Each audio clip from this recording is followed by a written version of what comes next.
Hey dancers, welcome back to our channel. I'm Julie and I'm the owner and one of the instructors here at Broche Ballet, a ballet school just for adults in Denver, Colorado.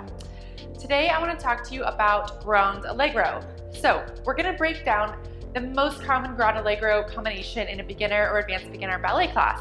That is tombe, pas de bourrée, glissade, saut de chat. A lot of times we don't have time to get to the end of Grande Allegro in class and we just sort of rush through it, so I want to really break it down into a lot of detail for you. If you haven't watched our video on how to land your jump safely, please go watch that to make sure that you're really safe. We're talking about big jumps here and a lot of speed, and you have to be super safe when you're landing your jumps. We don't want you to hurt your knees, your ankles, or your back, so please do go watch that. While you're there, please also subscribe, like our videos, hit that notification bell so you can hear about all of our new videos. It really does help us out. All right, so let's get started. Let's talk about the basic combination, tombe, pas de bourrée, glissade, saut de chat. Let's watch it.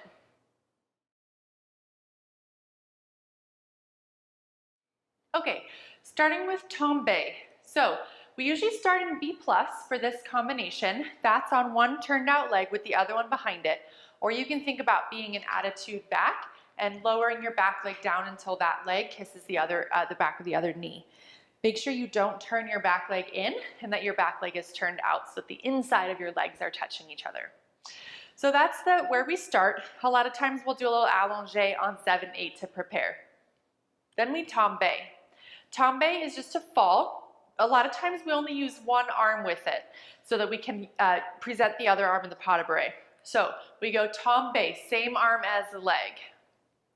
That, you'll notice my back leg extended out into a low arabesque with a pointed foot. That's super important to get momentum on your pas de bourrée. So this tombe, that leg is really important.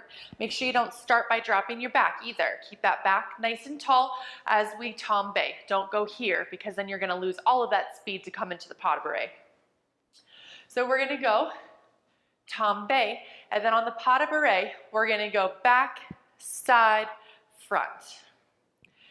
So my other arm, the arm closer to the audience or to the front of the room, upstage, downstage, that arm up here is going to go this way. So those arms go tombe, pas de bourrée. It's like you're giving two gifts, tombe, pas de bourrée. So a couple details on the pas de bourrée. So that's where we're gonna get a lot of our speed. You'll see when people do tombe, pas de bourrée that they look like they're flying across the room or across the stage to get speed for their Grande Allegro. That's because that's exactly what they're doing. So how that works is you want to think about your pelvis being the main driver here. In general, your pelvis is really going to help you get speed. So here I am in my tombe. On the pas de bourrée, I'm going to feel my pelvis go from tipped to vertical. And that motion of down and up is going to give me a lot of speed. While I'm there, I'm also going to really think about not staying in susu. I'm going to think about as soon as my back leg comes under, I almost kick my front leg out of the way. You know those things that people have on their desk that's like 5 balls hanging on strings and you pull one and then you hit it and then the other one comes out the other side? Those things, the desk ball things, yeah, that's what you want your legs to be like. So you go tombe and then the one kicks the other one out of the way. Don't kick it out from under you literally where you fall over, but you want to visualize that you're only standing on one leg, then the other, and you're never on both of your feet at the same time. So all together so far, we've got B+, we've got tombe, pas de bourrée. Now you'll notice that I didn't finish my pas de bourrée in 5th. I finished it in kind of in a 4th position. That's because I don't want to lose my momentum. If I closed it in 5th position, if I went tombe, pas de bourrée right underneath myself, then I lose all of that momentum that I just generated. So that's why I finished my pas de bourrée in 4th position. So I go tombe, back, side, 4th. Then from 4th, I have to glissade. We're used to doing a glissade from 3rd or 5th in our petit allegro, but this time we're gonna do it from 4th. So we're here in 4th, it works the same way. We still dégage our back foot, land on it, and then our front foot comes in. You'll notice again, I landed this glissade in 4th position. That's again because I don't want to lose my momentum. So here's what it looks like if I did not land in 4th. If I landed everything in 3rd or 5th, I would go tombe, pas de bourrée, glissade. And now I've made almost no progress across the room. But if I land in fourth, I can keep traveling. I can go tombe, backside, fourth, glissade, fourth. And now I'm already almost out of the camera view there, just from landing in fourth on the pas de bourrée and the glissade. Let's talk about one more detail on this little lead up. This is what I call the fancy running, yeah? So the saut de chat comes right after this, where our basic goal is to get speed into the saut de chat. We could just as well run, saut de chat, except it's not very balletic. It doesn't look very dancey to just run into it. So I call this fancy running. So one more detail on our fancy running is where our body is facing. So we start in B+ facing the corner, then we go tombe. When we pas de bourrée, we're thinking about turning our body a little bit more towards the front of the room or towards the other corner, that diagonal that we're going across. Then the glissade is still kind of open to the audience. And then in the saut de chat, which is coming right here, that is when we change our body to the corner. And that motion of taking our hips from the corner to from the front to the corner is going to also give us a lot of speed to get up into the saut de chat. So that body direction is really important on your fancy running. Don't go tombe, pas de bourrée, glissade facing the front. You want to think more about tombe, pas de bourrée, glissade, saut de chat as you go through that. So that the tombe, pas de bourrée, glissade is more along this diagonal, and then the saut de chat finally changes you to the corner. So the big jump, let's talk about saut de chat. So the easiest way to explain saut de chat is that you go passe, and then you shoot both your legs out at the same time. Standing still, this is gonna look super goofy. Cheerleaders are really good at this. They can kind of do that in place jump, but yours truly needs the fancy running to make this look fabulous. So from the passe, we shoot both the legs out at the same time. That's the feeling in the air that you want to aim for. So as you're doing your fancy running, passe, extend, that's sort of the feeling of shooting both your legs out simultaneously that you're trying to achieve here.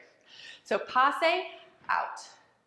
If we think about passe, développé, kick, not at the same time, then we're not going to get that kind of brilliant air time that we're looking for.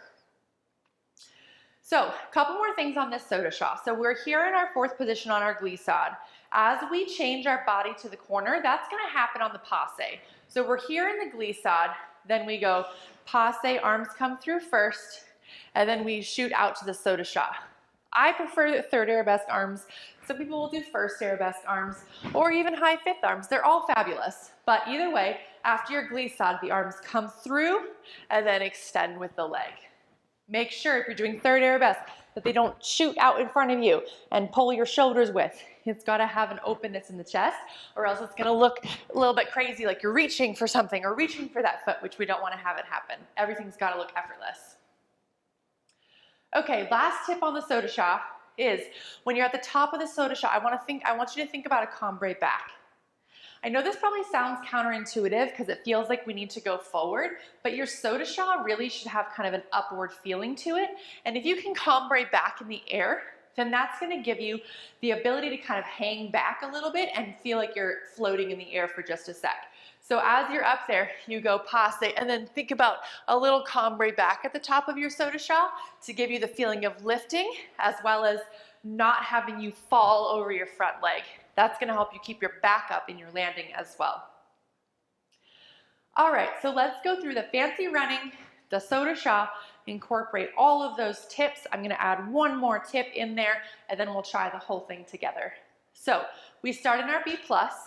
We take the same arm as leg for the tombe. We go tombe on the pas de bourrée. This is our new tip. I want you to think about your shoulder coming back over your front foot so that you're kind of in a cambre back or side over that foot. So you can glissade, keep your shoulder back, then turn your body. Only then do you get to move the back into the saut de chat. So if you have your back too far forward on your glissade, then you can't push off of your back leg because your weight is already too far off of it. So after the glissade, you have to have your weight, your shoulders, your hips over that foot so that you can take off from that foot and not from here where you can't push off. You have to take off from here in order to be able to do that. Then of course you're going to land with a nice bent knee. We're not going to land on straight legs. We're gonna land on a bent leg. This is bent, the chest is up, the stomach is tight to support your low back, and then usually we fire through with that second leg to come through and finish, maybe run off the stage or something along those lines. So let's watch that whole thing again.